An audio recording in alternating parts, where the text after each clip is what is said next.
Ok, bonjour à tous. Bon, je vais commencer déjà par m'excuser parce que ce n'est pas ma voix normale. Nous sommes au mois de décembre et je vais essayer de tenir, je vais essayer de tousser le moins possible. Voilà, donc je vais essayer de faire en sorte que cette conférence que j'ai préparée se passe dans les meilleures conditions possibles. J'ai rappelé le sommaire, les fameux 3 sujets que je comptais aborder. Les problématiques du hardware, ce qui se dit à ce sujet sur Internet, et mes expériences dans les ingénieries. Je vais passer relativement vite sur la partie du milieu parce que je vais vous fournir plein de sources en fait. Et je vous inviterai à lire, à aller vous documenter si vous souhaitez en savoir plus. C'est des ressources facilement accessibles. Voilà. Par contre, les expériences que j'ai vécues, si je peux y consacrer un peu plus de temps, ce sera bien et j'espère pouvoir respecter le timing. Donc voilà, Agile pour le hardware, c'est parti et on va commencer par remercier les sponsors de l'événement Agile Tour Paris, sans qui cet événement n'existerait pas. Et donc on va pouvoir commencer et pour les personnes qui sont pressées, je vais tout de suite adresser la conclusion. Est-ce que l'on peut faire de l'agile dans le hardware? Voilà, donc la conclusion est oui. Voilà. Donc merci à tous. À la prochaine fois. Voilà. La voix est préservée, exactement. Donc, ceci étant dit, si vous voulez, je peux rentrer un petit peu plus dans le détail, ce que je vous propose de faire, mais juste avant, je vais me présenter. Donc, coach agile, je suis chez Renault Digital, donc je travaille pour Renault aujourd'hui. Je suis également co-organisateur de l'événement Agile en scène et j'ai un blog, bull.fr, et je vous invite à aller sur le blog. C'est là où vous aurez les slides la semaine prochaine, les slides de la conférence en question. Et puis il y aura la vidéo également qui sera disponible. Je fais de l'ingénierie depuis un certain nombre d'années. Avant d'être chez Renault, j'ai été chez Thales depuis 2013. Voilà un petit peu mon parcours en rapport avec le sujet de la conférence. Alors pourquoi ferions-nous de l'agile dans le hardware? Finalement, la question est la même pour le software. La réponse, elle est toute simple, c'est qu'on est dans un monde VUCA. VUCA, volatile, incertain, complexe, ambigu. Ça veut dire tout simplement que nous sommes dans une société où tout va plus vite. Voilà, et tout s'accélère et donc il faut que nous nous accélérions dans notre façon de travailler. On ne peut plus travailler de manière classique. On n'a plus le temps de rédiger des spécifications parfaites. On ne peut plus figer le besoin longtemps avant la commercialisation. On doit réagir face à la concurrence, sortir des produits plus rapidement et des produits qui, en plus, sont de plus en plus complexes. Donc, ça nécessite de changer notre façon de travailler. Alors, pourquoi on se pose la question? Alors, la question, je précise, de faire de l'agile dans le hardware, parce que, en fait, l'agile, pourquoi on ne le ferait pas partout? Donc pourquoi se pose-t-on cette question? Donc petit rappel, l'agile, ça vient du manifeste agile. Le manifeste agile, c'est quelque chose qui a été rédigé en 2001 et il y a écrit dans le texte software. Voilà, donc software, ça ne veut pas dire hardware. Il y a une petite différence entre software et hardware. Donc en fait, le mot qui aurait dû être écrit en lieu et place de software, ça aurait dû être produit. Et à partir du moment où vous mettez produit, eh bien, ça fonctionne aussi pour le hardware. Alors, est-ce que c'est la bonne réponse? Oui, selon l'un des 17 signataires du manifeste agile, Alistair Coburn, qui est venu en 2015 en France pour s'excuser au nom des 17 d'avoir osé écrire le mot software alors qu'il aurait dû écrire le mot product. Donc ça s'applique également pour les 12 principes. Et in fine, c'est quoi l'agile? L'agile, c'est ça. Donc, c'est travailler ensemble quotidiennement, c'est avoir un rythme de développement soutenable, c'est travailler en face à face plutôt qu'à travers des mails, c'est travailler sur les priorités, limiter son encours, etc., etc. Je ne vais pas vous citer toutes les vertus du manifeste agile, mais si on prend un petit peu de recul, qu'on fasse du software ou qu'on fasse du hardware, il ne devrait pas y avoir de différence. Donc en fait, je suis là pour rien aujourd'hui. En plus, on a des pratiques. Voilà, vous avez plein de pratiques. Vous pouvez prendre toutes les pratiques que vous voulez. Par exemple, la user story. La user story, ça marche très bien dans le hardware. Non, peut-être pas. Il y a peut-être des petites subtilités qu'on a ratées. C'est peut-être ça le sujet, en fait. Ça ne s'applique pas un pour un entre software et hardware. Donc, on va essayer de regarder les différences qu'il y a entre le monde du software et le monde du hardware. Alors déjà, dans le hardware, les choses sont beaucoup plus complexes. Aujourd'hui, quelqu'un, dans sa cave, il peut développer un logiciel très rapidement. Le hardware, ça nécessite un peu plus de compétences, un peu plus de diversité dans les compétences. Donc effectivement, la complexité hardware, elle est un petit peu plus grande. Et donc, plus de personnes sont mobilisées. On a en général des équipes beaucoup plus grosses que dans les équipes logicielles. Et donc, plus il y a de personnes, plus c'est compliqué. Ça augmente cette complexité. Problématique de compétences. Alors, les compétences software, c'est quoi? C'est connaître le développement dans un langage et puis éventuellement dans un deuxième langage. Ça reste connaître le développement. Dès qu'on est dans un contexte hardware, les compétences sont beaucoup plus larges. On peut arriver jusqu'aux limites physiques. Donc là, on arrive vraiment à la science, je ne sais pas comment la définir, mais enfin la science de la physique, l'atome, etc. Donc on peut aller très très profond dans la complexité, alors que dans le software, c'est absolument pas le cas. Et donc on a des gens qui sont hyper spécialisés. Et ça, c'est vraiment une constante que l'on voit dans le monde du hardware. Ce sont des gens qui sont hyper spécialisés. Mais à partir du moment où ils sont hyper spécialisés, ça veut dire aussi qu'on n'en a pas besoin tout le temps. Et ce qu'on disait dans une équipe agile, c'est que en fait, on veut une équipe cohérente dans la durée, etc. Mais avec des compétences hyper spécialisées, comment on fait alors qu'on n'en a pas besoin tout le temps? Bon, ce point-là, il est discutable parce qu'en prenant un tout petit peu de recul, on en a besoin probablement un peu plus souvent qu'on le dit. Voilà. Mais il est vrai que dans certains cas, ça ne s'y prête pas.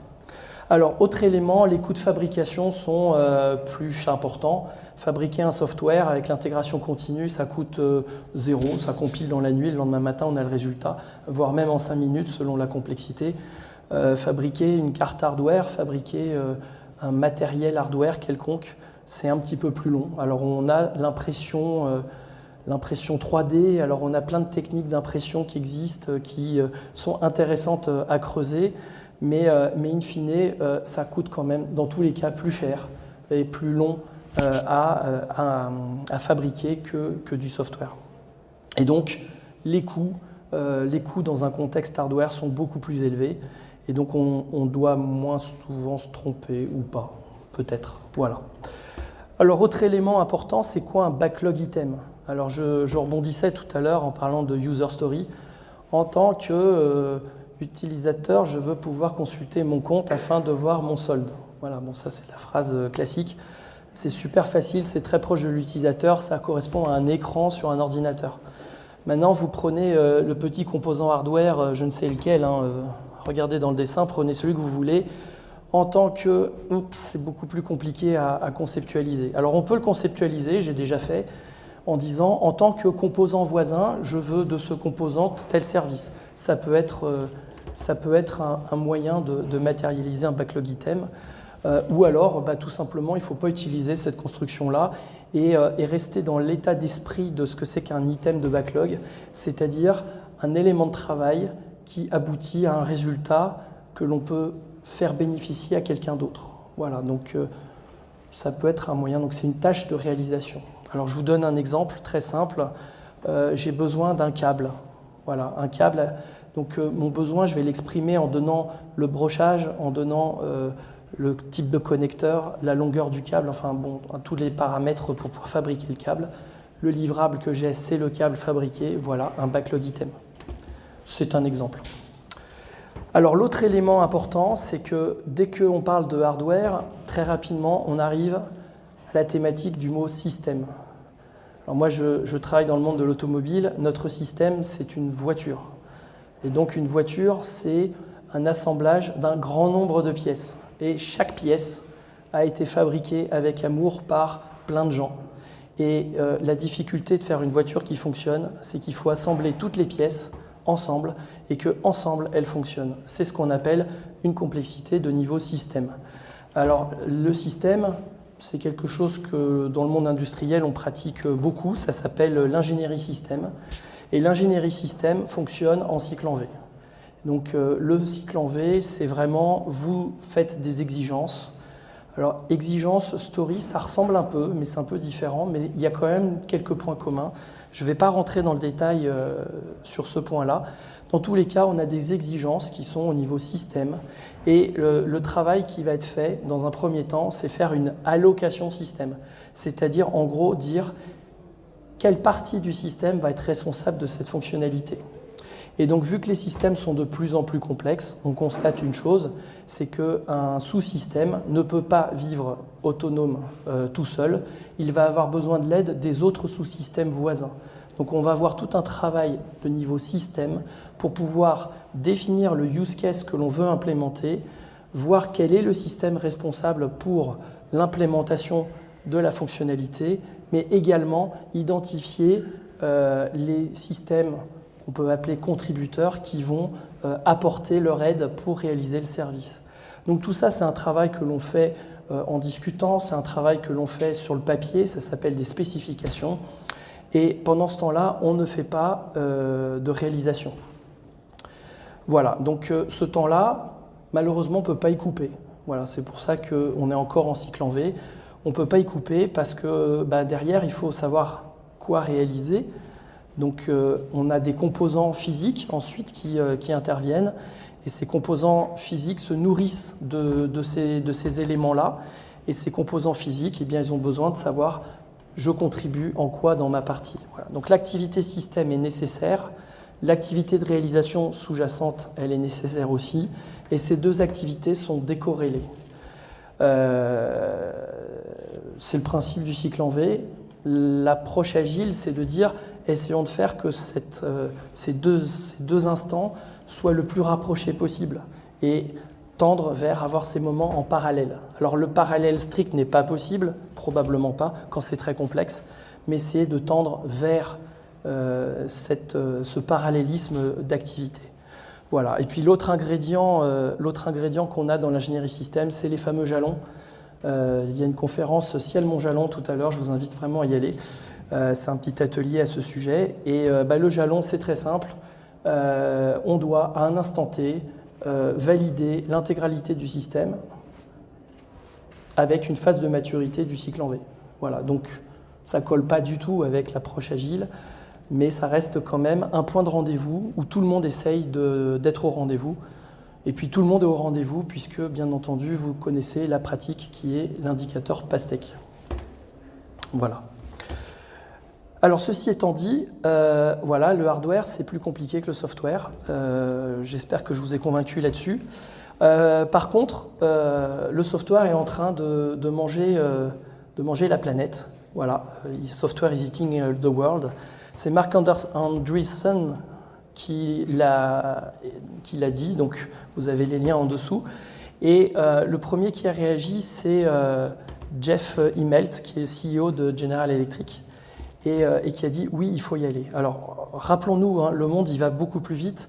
2011, c'était il n'y a pas si longtemps que ça, pourtant c'était vraiment il y a très très longtemps.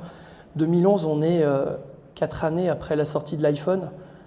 Je prends la référence de l'iPhone pour dire la sortie du smartphone en fait, l'iPhone étant le premier smartphone. Donc on est vraiment au début de l'ère informatique ultra connectée que l'on connaît. Voilà, et software is eating the world, c'est-à-dire qu'on va avoir une transformation digitale des entreprises et les entreprises industrielles vont devenir de plus en plus digitales. Alors, sur cet aspect digital, il y a deux volets. Le premier, c'est beaucoup plus de données à manipuler. Alors, des données, c'est le big data et j'en passe, des choses comme ça. Donc, tout ça, c'est ce qu'on appelle la transformation digitale. Exploiter ces nouvelles sources d'informations pour pouvoir faire un nouveau business. Mais il y a également utiliser de plus en plus le software pour fabriquer du hardware. Donc le software pour fabriquer du hardware, ça veut dire que toute la modélisation se fait en logiciel, avec peut-être des logiciels qui vont vérifier la modélisation. Et histoire de vous faire imaginer que l'on peut tout faire en logiciel dans le hardware, imaginez une bombe nucléaire que l'on n'a pas le droit de fabriquer pour faire des tests.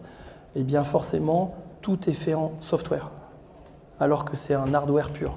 Voilà.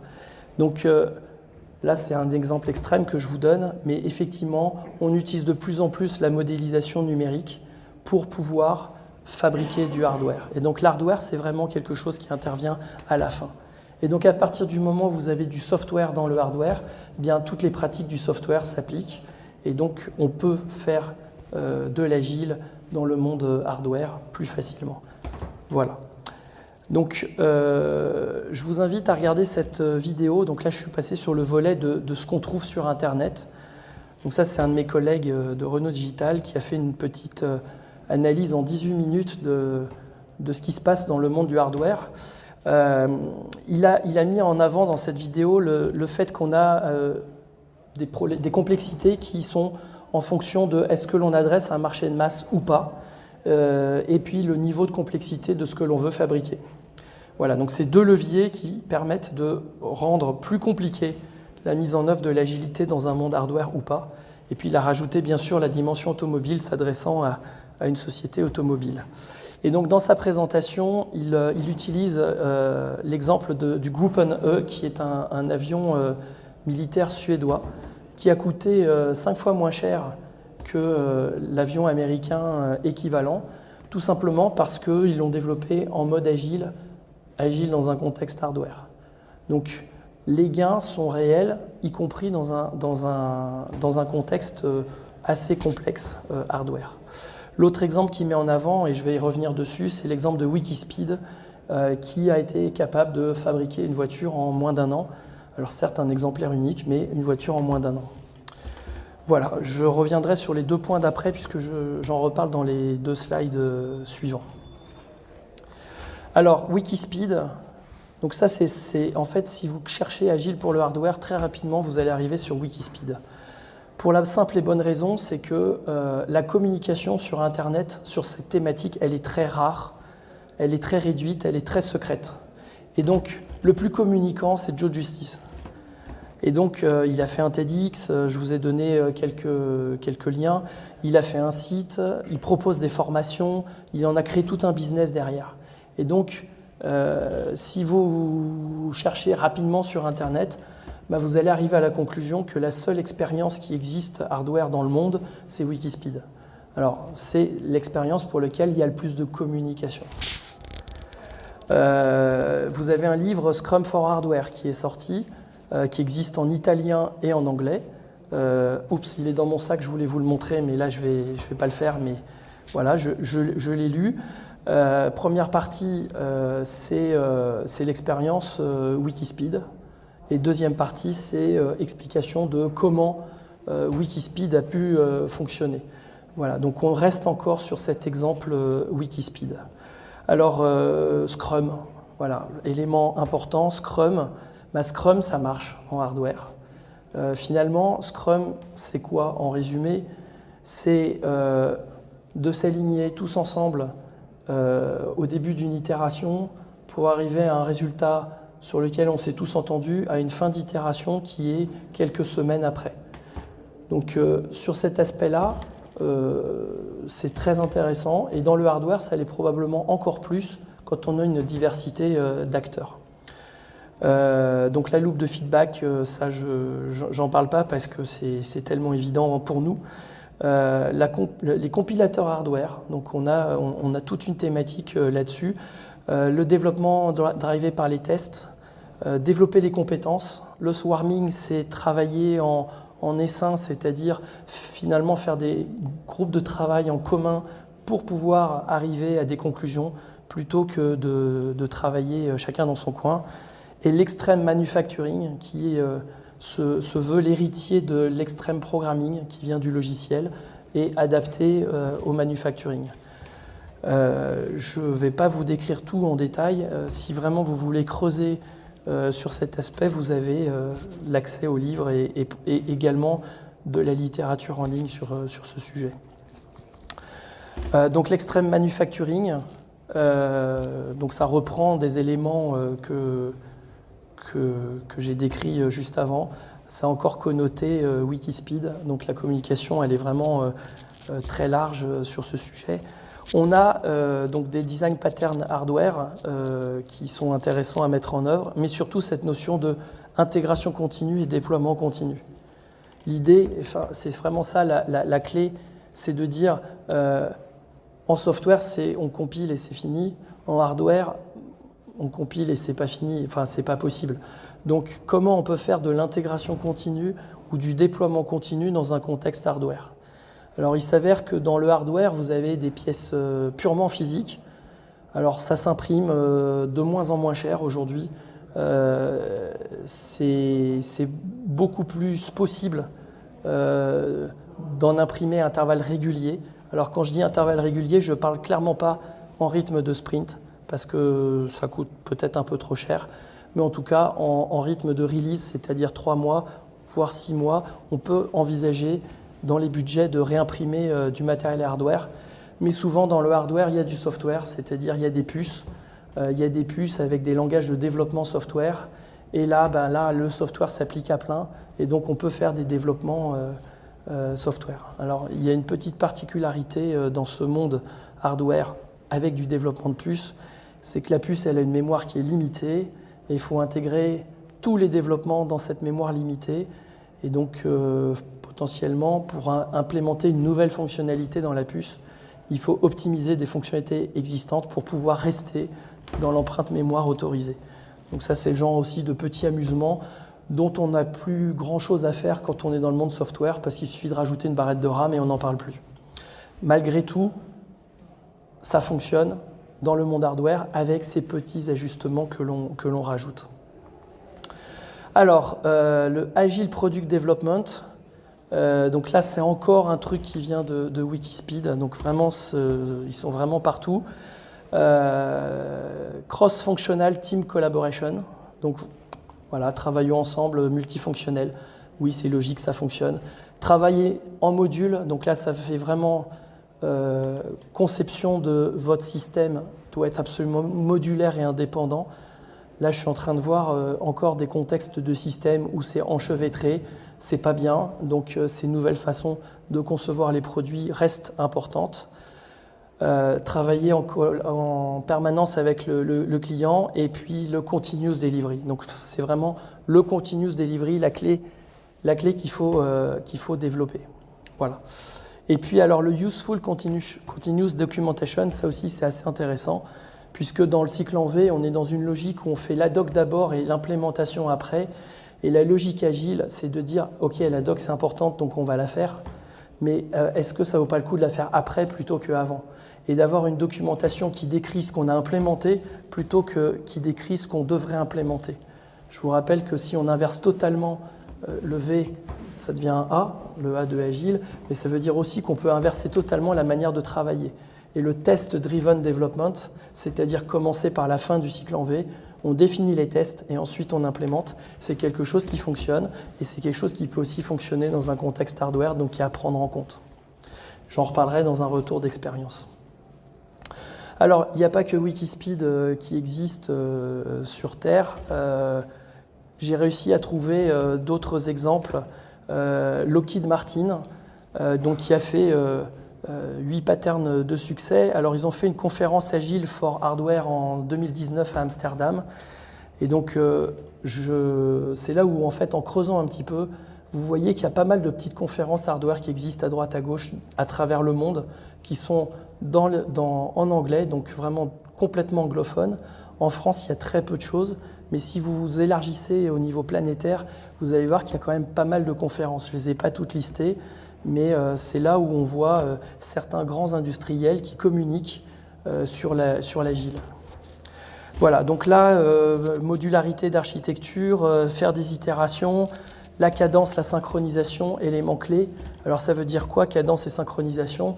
Ça veut dire que les fameuses itérations sprint, quelques semaines, release, tout le monde est à peu près d'accord pour dire qu'une release, c'est à peu près 3 mois, donc profitons-en. Vu qu'on a un consensus, on ne va pas s'en plaindre. Voilà, ça veut dire que toutes les équipes doivent respecter ces cadences et ces synchronisations pour être au rendez-vous au même endroit. Et si on est capable, au début de l'itération, de planifier ce qu'on va livrer à la fin et qu'à la fin, on livre ce qu'on avait prévu parce qu'on utilise toutes les pratiques agiles que l'on connaît bien, eh bien, c'est un vrai succès pour l'entreprise. Et vous voyez un deuxième exemple, ils reprennent les mêmes arguments que le premier exemple. Voilà, l'intégration continue et le test driven. Donc deux approches de deux sociétés totalement différentes, un résultat qui est commun. Donc je vois bien que c'est vraiment ça, vers ça qu'il faut aller. Alors, petit focus sur SpaceX. Alors là, du coup, c'est un petit message à certains de mes amis, certains de mes collègues ou de mes anciens collègues, où ils me disaient « Oh là là, mais attends, réimprimer une carte, ça coûte une fortune. » Ouais, alors on discute, ça coûte une fortune aussi. Voilà. Et il y a aussi un moyen, c'est tester. Voilà, tester. Alors SpaceX, vous avez un article en dessous. L'article dit encore une fois, ils se sont plantés. Alors SpaceX, tous leurs avions, enfin tous leurs vaisseaux crashent en vol, etc. Ouais. Alors en fait, c'était prévu.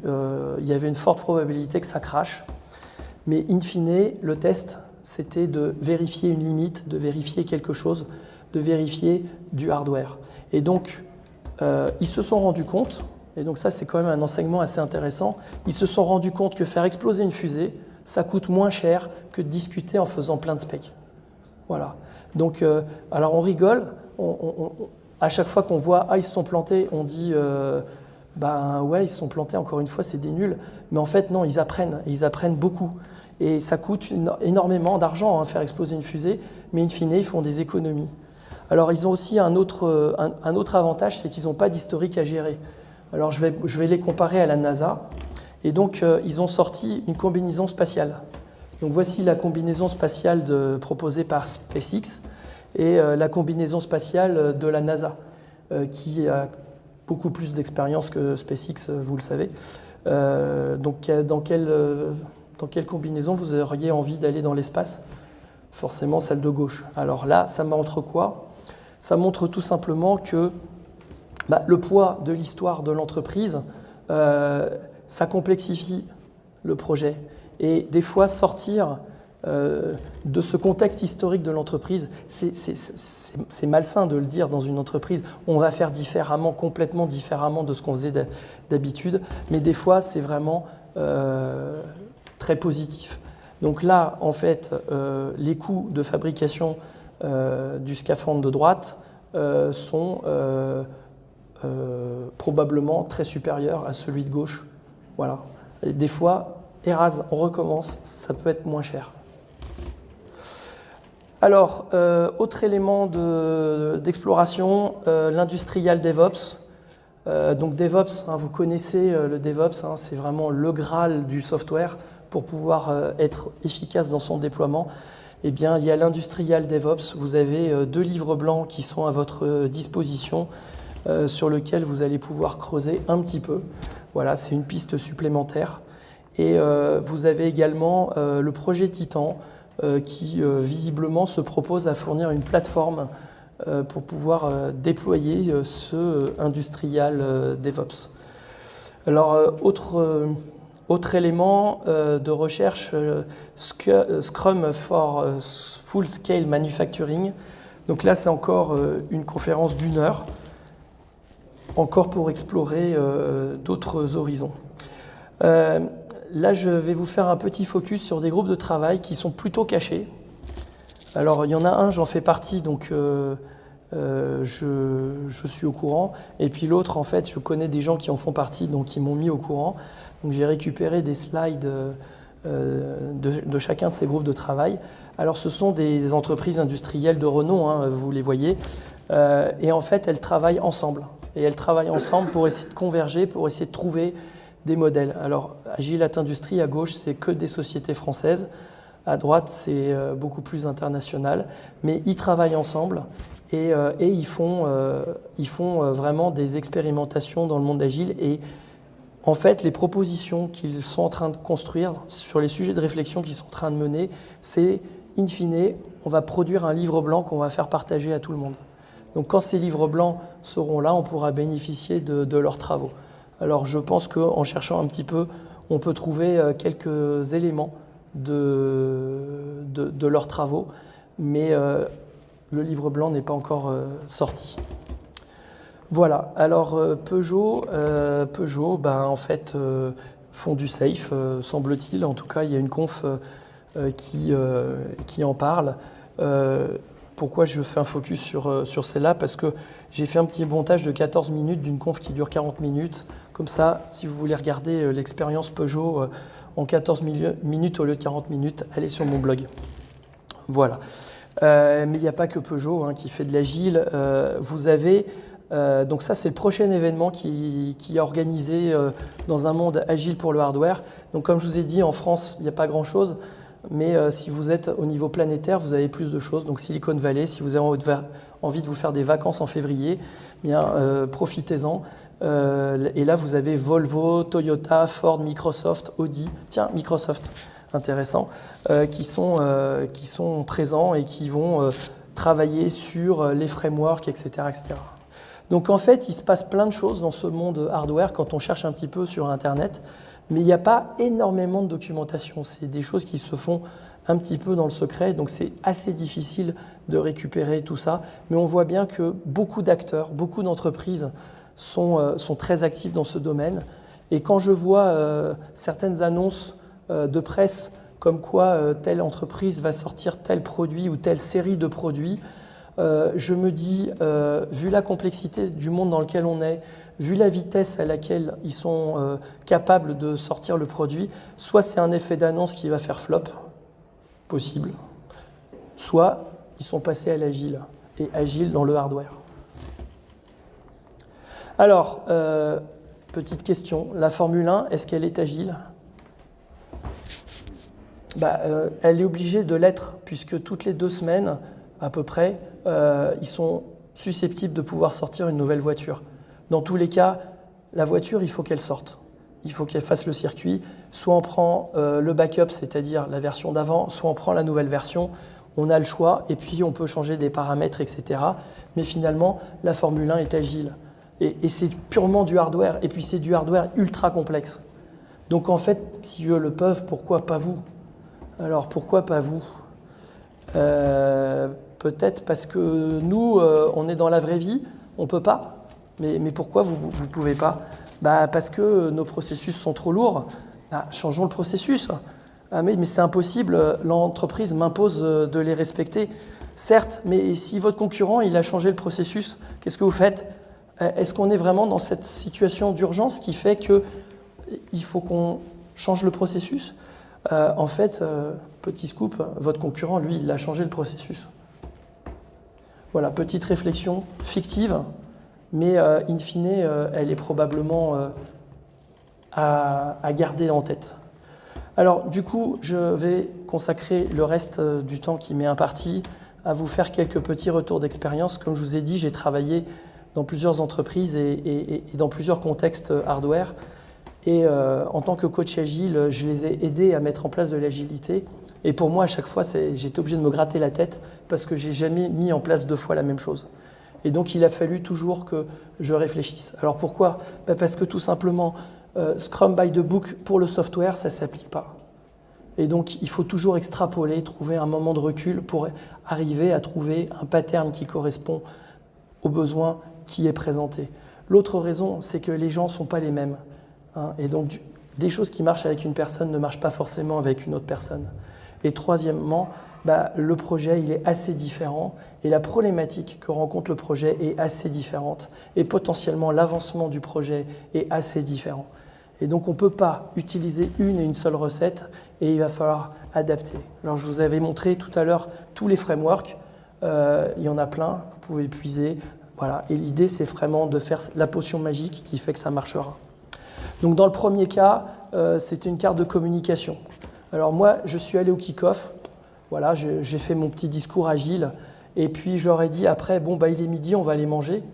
Et en fait, je les voyais un peu hésitants et puis finalement, ils m'ont suivi. Et puis en fait, le restaurant étant très grand, donc je leur ai dit, vous allez plutôt sur la droite ou plutôt sur la gauche ? Et là, ils m'ont dit, ça dépend. Et là, je n'ai pas compris. En fait, ce que j'ai compris après, c'est que c'était la première fois qu'ils mangeaient ensemble, alors qu'ils travaillaient tous sur le même projet. Alors, bon, deuxième pratique, daily meeting. Premier daily meeting. Bon, forcément, il y en a un qui, on expliquait, c'est quoi un daily meeting? Il faut expliquer les problèmes qu'on rencontre. Ah, bah alors moi j'ai un problème, je suis coincé, je n'arrive pas à faire blabla. Et là, le PO, il dit, mais blabla, c'est pas le machin chose qui permet de le résoudre? Ben oui, bien sûr, mais machin chose, c'est le collègue qui est juste à côté de toi, t'as qu'à lui demander. Ah bon, je peux lui demander? Ah, ok. Ah bah du coup, j'ai pas de problème, je vais juste lui demander. Très bien, problème résolu. Voilà, quand on démarre l'agilité, voilà ce que j'ai vécu concrètement dans un contexte hardware. Alors, autre élément, ils m'ont dit la carte, en l'occurrence, c'était une carte de communication. En fait, nos tests, on les valide quand on arrive à passer une fois le test success. Parce qu'en fait, la carte, elle est tellement instable qu'on lance 15 fois le test et 14 fois elle plante et une fois elle marche. Donc quand ça passe une fois, on dit c'est bon, le test, il est OK. Je leur ai dit, mais c'est inacceptable comme chose. Il faut vraiment que vous travailliez à la robustesse de vos tests. Ah, OK. Donc du coup, le premier sprint qu'ils ont fait, c'était un sprint de robustesse. Et en 3 semaines, ils ont pris des sprints de 3 semaines.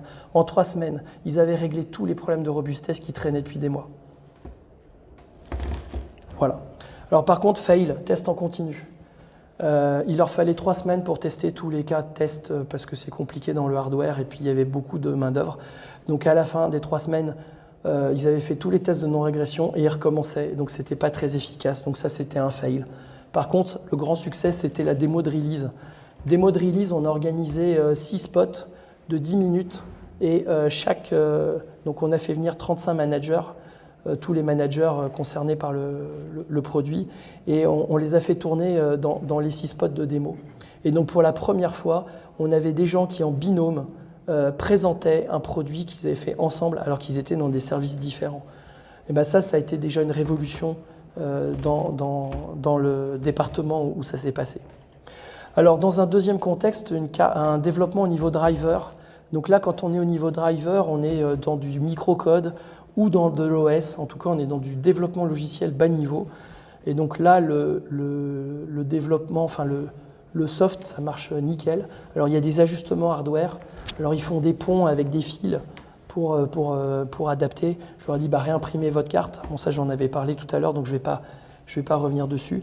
Et c'est là où on a mis en place le PI planning. Le PI planning qui vient de Safe, qui consiste à faire une release planning où toutes les équipes traitent leurs dépendances. Et on a mis en place un board de PI planning, alors que les équipes avaient déjà des boards d'équipes. Et la magie s'est opérée, c'est-à-dire qu'on a vu à longueur de journée des développeurs qui venaient voir le board du PI plutôt que le board de leur équipe pour savoir quand est-ce que l'autre équipe livrera la dépendance qu'il avait besoin. Et donc là, c'était encore un grand succès. Alors, hardware en phase avancée. Donc, tout était développé, mais rien ne marchait. Bon, c'est le principe du cycle en V. Et donc, on a l'intégrateur système qui essaye de passer ses plans de test. Bon, évidemment, le premier plan de test, le premier test, c'est « je veux que ça boot ». Et ça ne marchait pas. Alors, tout le monde était au vert dans les jalons. Alors là, dans les plannings, vraiment, tout le monde était au vert. Mais quand le gars, il essayait de booter, c'est-à-dire le travail d'intégration, ça ne bootait pas. Et donc là, en fait, on a mis en place un système qui était plus issu avec des outils Lean. Et donc, en fait, on a refondu complètement les plannings de tout le monde pour orienter les développements sur les tests d'intégration système. Donc, la personne qui faisait l'intégration système, il a réuni toutes les équipes et il a dit, pour booter, eh bien, j'ai besoin de ça, ça, ça. Ah bon, tu as besoin de ça? Ah ma mince, alors oui, non, alors on l'a pas fait. Ah ok, c'est pour ça que ça ne boote pas. Ah ok. Et donc du coup, tous les développements ont été repriorisés par rapport à la stratégie d'intégration et donc la stratégie de test d'intégration. Un produit à 400 personnes, alors là c'est super compliqué, en plus il n'y avait pas d'équipe, donc j'ai 400 individus à qui on demande de faire un truc ensemble, c'est génial. Alors du coup c'est super parce qu'on avait fait un PI planning dans ce contexte-là et on leur demandait de s'engager, mais ouais, enfin, ok je m'engage, je veux bien, mais je ne sais pas avec qui je vais travailler pour faire le truc, je ne peux pas faire ça tout seul. Donc ça c'était vraiment pas très efficace. Donc la première chose qu'on a mis en place c'est cette notion d'équipe. Alors c'est encore avec des défauts, hein, bien entendu, mais voilà. Et puis ensuite, travailler sur la priorisation, parce que j'ai un scoop pour vous. Dans la release première, ils avaient prévu de faire 150 fonctionnalités, et ils en ont livré 0. Donc pour la deuxième release, il fallait faire 300 fonctionnalités, parce que vous connaissez les plannings, hein, tout est prévu à l'avance. Donc on pousse la poussière, 150 de la première release, on a livré 0, plus 150, ça fait 300. Forcément, on va y arriver, hein, on a tous confiance. Voilà, autre exemple, dans un contexte hardware, j'avais un PO, donc j'ai exigé d'avoir un PO en fait. Voilà, donc du coup, j'avais un PO qui était quelqu'un de volontaire. Par contre, je n'avais pas d'équipe, parce que forcément, on était dans une phase vraiment avancée du projet, et c'était que des réglages de bouts de ficelle qu'il fallait faire. Il n'y avait pas de développement en soi à faire. Et donc du coup, le PO organisait donc un backlog, donc il récupérait toutes les demandes hardware qui venaient à droite à gauche pour régler les choses, et il faisait des sprint planning tous les mois. Et en fait, il prévoyait que pour pouvoir réaliser les choses du mois à venir, il fallait faire appel à une compétence dans tel service, une compétence dans tel service. Donc du coup, il anticipait les besoins, et au début du mois, il réunissait tout le monde en disant « pour ce mois-ci, on a besoin de tous ces gens-là ». Voilà. Et donc ça marchait aussi pas mal. Voilà quelques retours d'expérience, j'espère que ça vous a servi. En tout cas, ce que je peux vous dire, c'est qu'on n'a jamais mis en place 2 fois la même chose. Ça, je pense que je vous l'ai prouvé. Malgré tout, il y a quand même des bons ingrédients. En résumé, des équipes pluridisciplinaires et dédiées, ça c'est vraiment important. Un backlog visuel ou électronique, mais en tout cas partagé, et pas des Excel qui sont conservés par une seule personne. La priorisation du backlog, encore un élément clé. Scrum, ça marche. Le Kanban aussi, ça marche. En tout cas, il faut limiter son WIP. Là, je vois encore une équipe qui a 86 fonctionnalités en cours. C'est juste pas possible. Voilà, 86 en cours, c'est pas possible pour une équipe. Cadence, synchronisation, PI planning, le rythme de release tous les 3 mois, le rythme des sprints en semaine, ça aussi, ça marche vraiment bien. Travailler sur la prise de décision, parce que c'est aussi un des éléments clés du succès. Avoir la prise de décision au bon niveau et mettre en place le parcours d'escalade pour pouvoir arriver à faire en sorte que les décisions soient prises au bon niveau. Ça aussi, c'est un investissement qui est vraiment très bon. L'intégration continue, le déploiement continu, c'est vraiment le Graal. Et la sous-traitance, j'en ai pas parlé jusque-là, mais en fait, dans tous les contextes où j'étais, il y en avait plein.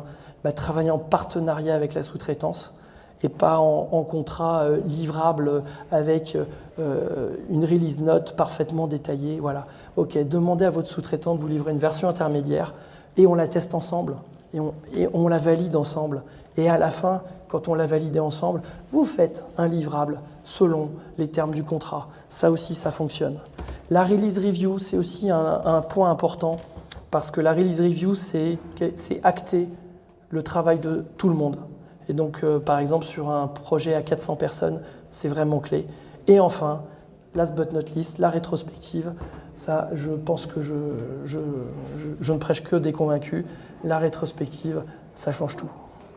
Voilà, merci à tous. Les slides et la vidéo seront disponibles sur mon blog bull.fr. Si vous voulez faire un feedback, vous connaissez maintenant le site. Je vous remercie et je vous souhaite une bonne fin de journée.